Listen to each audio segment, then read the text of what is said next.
Alors, notons ensemble, les amis, la première partie de saison du Barça. Parce que les gars, la première partie de saison vient tout juste d'être terminée. C'est en fait en dimanche dernier. Victoire 2-0 contre Villarreal pour le tout dernier match du Barça en 2025. Mais les gars, le Barça est repassé à 4 longueurs d'avance sur le Real Madrid. Je pense que les gars, c'est le moment de faire un petit bilan pour la première partie de saison du Barça. Mais les amis, tout comme moi, je pense qu'il y en a beaucoup, tout comme moi, qui sont tombés de haut. On est tous un peu tombés de haut, les amis. Parce que la façon dont le Barça avait terminé la saison dernière en nous régalant, les amis, même s'il y a eu en fait une élimination en demi-finale retour contre une équipe comme l'Inter Milan, mais les amis, quand on regarde en fait le contenu des matchs, on est tous d'accord que 2025, en la saison dernière, disons, c'était tout simplement incroyable. Et tout comme moi, il y en a beaucoup qui pensaient que le Barça allait nous régaler pour ce début de saison. Pour cette première partie de saison, les amis, il y en a beaucoup, tout comme moi, qui pensaient que le Barça allait tout simplement nous régaler. Mais les amis, on est tombé de haut parce que les gars, c'était un Barça un petit peu décevant. Le Barça était un petit peu décevant dans le jeu, dans le contenu, dans tous les gars. Le Barça était tout simplement un petit peu décevant. Mais voilà pourquoi dans cette petite vidéo, les gars, on va noter le Barça en Ligue des Champions, en Liga, en Coupe du Roi. Même si Coupe du Roi, c'était qu'un seul match, on va essayer ensemble de voir tout ça. Commençons d'abord par la Ligue des Champions. Je crois que les gars, au moment fait dans du tirage au sort, il n'y en a personne qui pensait que le Barça allait en fait en galérer comme ça pour terminer parmi les 8 premiers. Aujourd'hui, le Barça n'a plus son destin entre les mains pour terminer parmi les 8 premiers en Ligue des Champions, les amis. C'est tout simplement dégueulasse en tout ça. Au moment du tirage au sort, lorsqu'on a vu en fait dans des équipes comme Chelsea, le Paris Saint-Germain, Olympiakos, en Club Rouge, Copenhague, tout ça, on se disait tous que les gars, si le Barça va perdre, ce serait contre une équipe comme le Paris Saint-Germain. Il n'y en a personne qui pensait que le Barça allait prendre une raclée comme ça contre une équipe comme Chelsea. Même si Chelsea, les gars, c'est une équipe redoutable, surtout quand elle joue en fait dans des gros matchs. On avait vu Chelsea contre une équipe en fait comme le Paris Saint-Germain, finale de la Coupe du Monde de club. Les gars, on pensait tous qu'il n'y en a personne qui pensait que le Barça allait prendre une raclée comme ça contre une équipe comme Chelsea. Les gars, c'était le cas. 25 novembre dernier, le Barça avait pris une raclée. Ronald a rodé, puis le gars, il est à la retraite. Il a dû prendre un break, les amis, tant que c'était compliqué pour lui. Mais les amis, le Barça non seulement perdant contre une équipe comme le Paris Saint-Germain, un match au cours duquel le Barça était tout simplement dégueulasse en seconde période.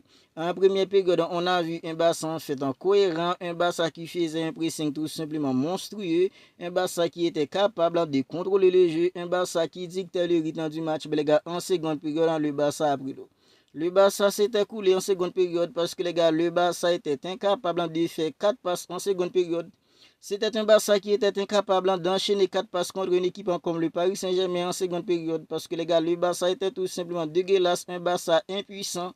Une équipe comme le Paris Saint-Germain qui n'avait même pas les gants en fait en tous ses joueurs. Il n'y a pas eu Dembélé, il n'y a pas eu Marquinhos, il n'y a pas eu des joueurs en fait comme Désiré Doué. Tout ça pour vous dire que les gars, le Barça en Ligue des Champions pour cette première partie de saison, c'est tout simplement un Barça décevant. En plus de ça, les gars, le Barça a pris une raclée contre une équipe comme Chelsea. Et même contre une équipe comme Club Rouge, ça a failli partir en couille, les amis. Le Barça a failli perdre contre une équipe comme Club Rouge. Tant que le Barça était tout simplement dégueulasse pour cette première partie de saison, les amis, en Ligue des Champions. En Ligue des Champions, face au goal, le Barça a pris 2 raclées. Le Barça a pris une raclée contre une équipe comme Chelsea.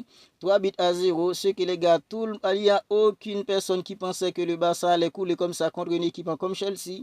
Contre une équipe comme le Paris Saint-Germain, défaite en 2-1, un but en fait à la toute dernière minute au temps additionnel. Mais les gars, contre une équipe comme Club Rouge, c'est 3 partout. 3 partout contre une équipe comme Club Rouge, pardon. Et les amis, la façon dont Club Rouge était à l'aise de mettre une équipe comme le Barça en danger, c'était tout simplement pas croyable. C'était tout simplement pas croyable. Voilà pourquoi je vous dis que les gars, le Barça en Ligue des Champions pour cette première partie de saison, à mon avis, c'est tout simplement un Barça décevant, les amis. Un Barça décevant. Parce que les gars, Club Rouge, c'était comme on fait un Cristiano Ronaldo Prime pour mettre des balles au fond des filets. À chaque attaquant d'une équipe comme Club Rouge, ça aurait pu être un but parce que les gars, la défense du Barça, c'était tout simplement une défense catastrophique, les amis. C'était une défense catastrophique. Ok, le Barça gagne une équipe comme Francfort, mais les gars, c'était pas une victoire rassurante aussi. Quand on regarde en fait dans le contenu du match du Barça contre une équipe comme Francfort, on est tous d'accord que les gars, le Barça a gagné. 2 buts de la tête de Jules Koundé, mais les gars, c'était pas un Barça rassurant, c'était pas un Barça rassurant, les amis. Il y a eu trop de failles, c'était pas un match à maîtriser. C'était pas un match à maîtriser contre une équipe en fait en comme un Francfort. Tout ça pour vous dire que les gars, le Barça en Ligue des Champions pour cette première partie de saison, à mon avis, j'ai mis en fait en 3 sur 10 au Barça en Ligue des Champions pour cette première partie de saison. Vous aussi, vous êtes libre de mettre en fait en vos notes parce que vous avez regardé les matchs, vous avez analysé, vous avez en fait en souligné les erreurs. Moi les gars, pour mes notes pour le Barça pour cette première partie de saison en Ligue des Champions, 3 sur 10 vous, j'attends en fait dans vos notes dans les commentaires. Maintenant les amis, en Liga. Le Barça en Liga, on peut dire que c'est un Barça en fait en moyen. C'est pas un grand Barça. Parce que les gars, si c'était un grand Barça en Liga, aujourd'hui, le Barça aurait pu avoir fait en 10 points d'avance sur le Real Madrid. Si c'était un grand Barça, j'ai bien précisé, si c'était un grand Barça. Ok, le Barça fait en 4 longueurs d'avance sur le Real Madrid maintenant. Ben, on est tous d'accord que les gars, c'est parce que le Real Madrid ne fout absolument rien de son côté. 26 octobre dernier, le Barça avait perdu le Classico 2-1 contre le Real Madrid. Bien, le Real Madrid qui avait gagné le Barça au Classico 26 octobre dernier, ils étaient tellement contents les amis, c'était comme si en fait ils avaient soulevé un trophée. Mais les gars, 1er octobre, 4 jours après avoir gagné le Classico, 1er novembre, pardon, ils ont gagné en fait une équipe en Valence en 4-0. Bien, depuis après leur victoire contre une équipe en Valence les amis, 1er novembre, c'est en fait en 3 matchs nuls en consécutifs. Voilà comment le Barça s'est rattrapé en Liga. Parce que les gars, après la défaite contre le Real Madrid le 26 octobre dernier, le Barça avait 5 longueurs de retard par rapport à une équipe comme le Real Madrid. C'était 5 longueurs de retard pour le Barça contre une équipe comme le Real Madrid. Après la défaite contre le Real Madrid au Classico 26 octobre dernier. Mais les gars, après leur victoire contre le Barça, ils ont enchaîné 3 matchs nuls. Voilà comment le Barça s'est rattrapé et le Barça compte maintenant 6 longueurs d'avance sur le Real Madrid. Le Real qui avait gagné le Barça au Classico, c'est les gars, ils avaient fait dans des circonstances atténuantes à tout cela. Parce que les gars, il n'y avait pas Rafinha, il n'y avait pas un gardien comme Juan Garcia. On est tous d'accord que les gars, la présence de Rafinha c'est l'un des joueurs les plus importants du côté Barça. Parce que les gars, Rafinha, quand il est là, le Barça est tout simplement différent. Le Barça est différent en tout quand il y a Rafinha. Parce que les gars, dans le pressing, dans l'envie, Rafinha, il est tout simplement hors norme et c'est l'un des joueurs les plus importants du côté de Barça. Il n'était pas là au Classico. J'en suis sûr que les gars, avec Rafinha au Classico, le score aurait pu être différent. Parce que les gars, le Barça, même si c'était un Barça décevant contre le Real Madrid le 26 octobre dernier au Classico, le Barça a tout de même eu des opportunités, les gars, pour claquer en fait dans le deuxième but qui aurait signifié en fait en 2 buts partout. Parce que les gars, Lamine, il a fait une passe en millimétré à Jules Koundé. Jules Koundé, il était tout seul. Il aurait fallu amortir le ballon ou le mettre au fond des filets. La seule chose qu'il a fait, Jules Koundé, c'est de amortir le ballon puis le mettre au fond des filets. Mais Jules Koundé, il a mal amorti le ballon. On est tous d'accord que les gars, si c'est en fait un jeu comme Rafinha, ça aurait pu finir au fond des filets. Parce que Rafinha, il louperait pas ce genre d'occasion, les gars. Rafinha louperait pas ce genre d'occasion. Jules Koundé, il a eu qu'à amortir le ballon puis le mettre au fond des filets. Mais les gars, il avait mal amorti le ballon. C'était fini en fait comme du n'importe quoi. Mais les gars, il n'y a pas eu Juan Garcia aussi. On est tous d'accord que les gars, avec Juan Garcia, ça aurait pu être différent. Parce que les gars, c'est beaucoup plus difficile pour une équipe en démarquer contre le Barça avec Juan Garcia et avec un gardien comme Chesney. Mais les gars, c'est en fait un Chesney, même si Chesney, il s'était bien débrouillé au Classico. Il a même arrêté un penalty pour Kylian Mbappé. Mais les gars, j'en suis sûr que les gars, il y a eu pas mal de circonstances atténuantes qui a fait que le Barça avait perdu dans le Classico. Mais les amis, aujourd'hui, le Barça s'est rattrapé. Le Barça a 4 longueurs d'avance sur le Real Madrid.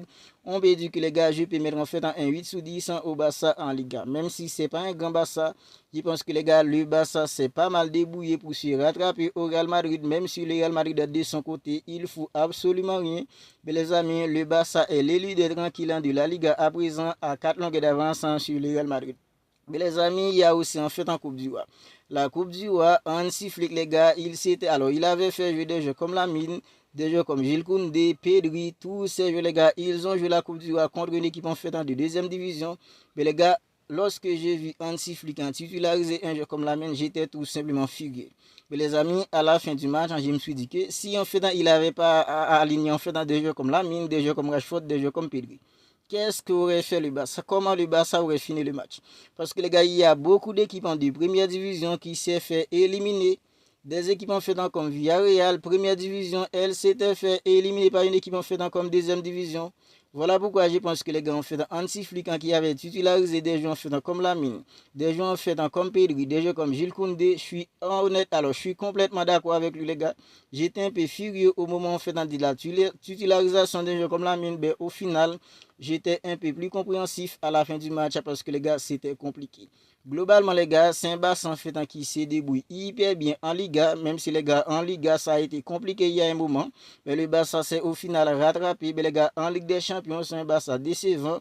Pour la deuxième partie de saison, le Barça doit tout simplement se rattraper, se ressourcer pour gagner en fait dans les 2 matchs restants et espérer que les gars, les autres équipes vont faire des faux pas pour que le Barça puisse terminer en fait parmi les top 8. Alors vous, n'hésitez pas à me dire ce que vous en pensez de tout cela dans les commentaires.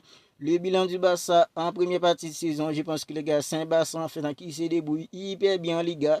Un Barça décevant en Ligue des Champions, un Barça qui a gagné son seul match en fait en Coupe du Roi. Le Barça est qualifié pour le tour suivant. Vous n'hésitez pas à me donner votre avis sur tout cela dans les commentaires. Si ce n'est pas encore fait les amis, abonnez-vous à la chaîne et activez la petite cloche des notifications pour ne pas manquer en fait dans toutes les dernières vidéos, parce qu'ici les gars, on fait des avant-matchs du Barça, on fait des débriefs du Barça. Quand il n'y a pas match, on commente ensemble les dernières nouvelles actualités du côté de Barça. Si vous ne voulez rien manquer de tout ça, abonnez-vous à la chaîne dès à présent pour ne pas manquer en fait dans toutes les dernières vidéos. On se capte bientôt pour une autre vidéo.